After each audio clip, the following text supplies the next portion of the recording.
د ارام سمندر دومره لوی دی که چېرته د چیلي هېواد د سمندر په ساحل کې د ځمکې بل خوا سوری هم وکړل شي، دا سوری به بله خوا هم په ارام سمندر کې راوځي.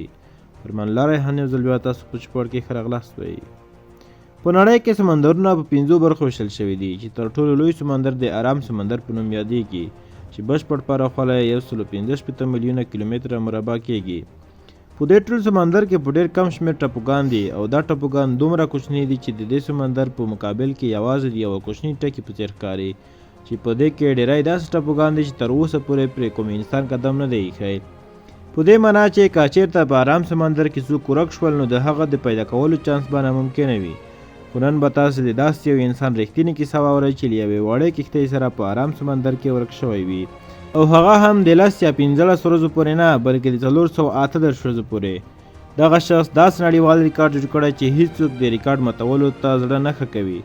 په سمندر کې یوازې تر ټولو ډېر وخت تېرولو نړیوال ریکارډ جوز سلوډور الورینګا نومي شخص جوړ کړی و چې په سمندر کې پوره 438 ورځو پورې یوازې له یوې 7 فوټه وړې کښتۍ سره تېر کړی وي. خو اوس پوښتنه دا ده چې تر 14 میاشتو پورې د سمندر په دې یروونکو برخو کې یوازې ژوندی څنګه پاتې شو. دا کیسه د 2012 کال وه چې د میکسیکو په یوه وړه کرسټا ایزول کلي کې جوز الورینګا نومي دا شخص اوسېده. جوز دا مهال عمر د 14 کالونو و چې د کبانو په نیولو کې ډېر مهارت لره. د 2012 کال د نومبر په 18 دی له خپل ملګري سره د کبانو نیولو لپاره په یوه وړه کښتۍ کې و. د دوی پلان و چې په سمندر کې یوازې 10 ساعته تېر کړي. له همدې امله دوی په کښتۍ کې د اړتیا وړ کم سامان له ځان سره راخیستی و. په دې وړه کښتۍ کې یو انجن یو د ماهیانو د ساتلو لپاره یخچال هم و. د ځان سره د یوې ورځې خوراک او څښاک وړلو والا جوز الورینګي ته دا هیڅ معلومه نه وه چې راتلونکي 438 ورځې به د ده د ژوند تر ټولو لویې بدې ورځې وي. دی د میکسیکو له ساحلونو څخه 120 کیلومتره لرې ولاړ او خپل جال یې په سمندر کې وغورځاوه. په همدې وخت کې یو وحشتناک سمندري طوفان راغی. له طوفان څخه یې د خپل ځان ژغورلو لپاره جال ځای پر ځای پرېښود او بیرته د ساحل په خوا په تېښته شوه. تر پوره 6 ساعتونو پورې په مسلسله توګه په تیز رفتارۍ کې کښتۍ د سهار 6 بجو پورې وځغلوله. دا مهال له دوی څخه خپل کلی یوازې 60 کیلومتره لرې و چې دوی ته خپل کلی له همدې ځایه ښکارېده. هم دوی طوفان خورا شاته پرېښه خو قسمت یې په وروستیو کې کار ونه کړ. له ساحل څخه یوازې 60 کیلومتره واټن کې د دوی د کښتۍ انجن خراب شو. اوس نه هم له دوی سره لاسي رشپیلونه و او نه هم د کښتۍ تم کولو والا بدوان، خو له دوی سره یو راډیو وه چې د دې راډیو په ذریعه دوی خپل لوکیشن خپل بدر ته ولیږه او د هغه ځواب ته په تمه شول. خو تر دې وروسته د داسې ستونزې سره مخامخ شول چې له دې ستونزې هر کب نیونکی یېرېږي. د خپل بدر ځواب ته په تمه د دوی د راډیو بیټرۍ هم چارج ختم کړ چې اوس د دې دواړو کب نیونکو له بهرنۍ نړۍ سره اړیکه په بشپړ ډول قطع شوه. جوز الورینګا او ملګری په دې اندېښنه کې و چې هممهاله داسې څه وشول چې هیڅ ګمان نه کېده. تیزو بادونو دوی یو ځل بیا د سمندر په طرف په مخ کړل او هغه ساحل چې دوی ته ښکارېده په قرار ترې پناه کېده. د دوی بدار یو پلاټونکی ټیم هم په ارام سمندر کې په کار واچوه خو اوس ډېر ناوخته شوی و. څنګه چې ورځې او شپې تېرېدې همدارنګه د جوز او ملګري ژغورل یې له لاسه وتونکي ښکارېدل. د دې پیښې اوس 5مه ورځ به بادونو د جوز کښتۍ له ساحل څخه د 450 کیلومتره لرې سمندر ته بیولې وه.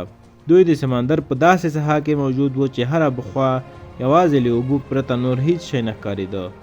دوی ته دا هم معلومه وه چې د دوی کښتۍ دومره وړه ده چې له لرې واټن څخه هیڅ نه لیدل کېږي. له دوی سره فلیرګن و او نه هم د اور بلولو لپاره داسې څه و چې نور ته د خپلې نقطې سیګنل ورکړي. جوز الورینګا او ملګري ته اوس دا ښه روښانه وه چې زموږ د ژغورلو اوس 1 سلنه چانس هم نشته. کوم خواړه چې دوی له ځان سره راوړي وو هغه هم له وختي ختم شوي وو. له همدې امله دوی د خوړو لپاره هغه مرغان نیول چې د دوی پر کښتۍ کېناستل. همدارنګه د کښتۍ شاوخوا کبان یې هم نیول چې اومه به یې خوړل. دا چې د سمندر ټوکو بڅکل د انسان ژوند اخیستلی شي. له همدې امله دوی د باران اوبو څخه پلاستیکي ډبې ډکول او څکلې به یې. خو کله به چې باران تر ډېرو ورځو ځنډېده نو دوی به د تندې ماتولو لپاره د کبانو او نورو سمندري ژویو وینې څکلې. هغه هم په هغه وخت کې کله به چې دوی د کبانو نیولو کې بریالي شول. د ورځو تېرېدل په میاشتو بدل شول.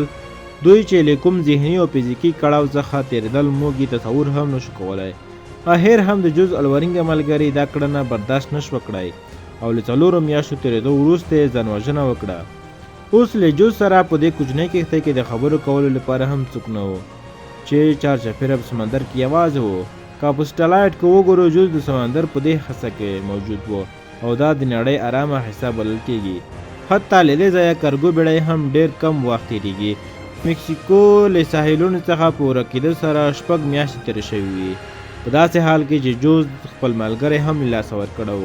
له همدې خورا زیات غمجن او زړه ماتی شوی و. یوه ورځ جوز پر سمندر تېرېدونکی د کارګو کښتۍ ولیده. دا په 6 میاشتو کې لومړی ځل و چې داسې څه ویني چې د خپل ژوند هیلې یو ځل بیا ژوندی کېږي. جوز د کښتۍ عملې ته هر رنګه اشارې وکړې، خو له بده مرغه د کښتۍ عملې د جوز وړې کښتۍ ته هیڅ پام نه شو. په رڼو سترګې ترې کښتۍ تېره شوه. همدارنګه یو ځل بیا د جوز د ژوندي پاتې کېدو هیلې نیمګړې پاتې شوې. تر 11 میاشتو وروسته جوز پر خپلې دې وړې کښتۍ د 80,000 کیلومتر مزل کړی و. جوز جامې هم د زړښت او لمر له امله سلیدلې وې، خو اخر هم هغه وخت راغی چې قسمت جوز یاري شروع کړه. د 2014 کال جنوري په 13 یعنې پوره تر 14 میاشتو وروسته د جوز د سمندر په سطحه د کوپرې میوه ولیده او هغه پوه شو چې کوم ټاپو ته شاهد نږدې شوی وي. لږ ځنډ وروسته واقعا جوز ټاپو تر سترګو شو. یارېده چې دا ټاپو هم له لاسه ورنه کړم. د همدې لپاره یې اوبو ته ودنګل او ټاپو ته په لمبو وهلو یې ځان ورسوه.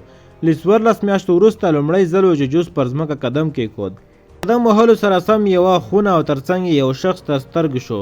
له تېرو 438 ورځو وروسته د لومړي ځل لپاره جوز له یو بل انسان سره په اړیکه کې شو. دا ټاپو د مارشل ټاپوګانو څخه یو ټاپو و چې د ایبون اټول په نامه یادېده، چې دا ټاپو د جوز د سفر له پیل ځای څخه 11,000 کیلومتره لرې و. دا هم د جوز قسمت و چې په سمندر کې د ټکي په څېر کوچني ټاپو ته ور برابر شو. که نه که چېرته جوز دا ټاپو هم له لاسه ورکړی وی نو راتلونکی ټاپو یې په فلپین هېواد کې و، کوم چې له دې ټاپو څخه 15,000 کیلومتره نور هم لرې و.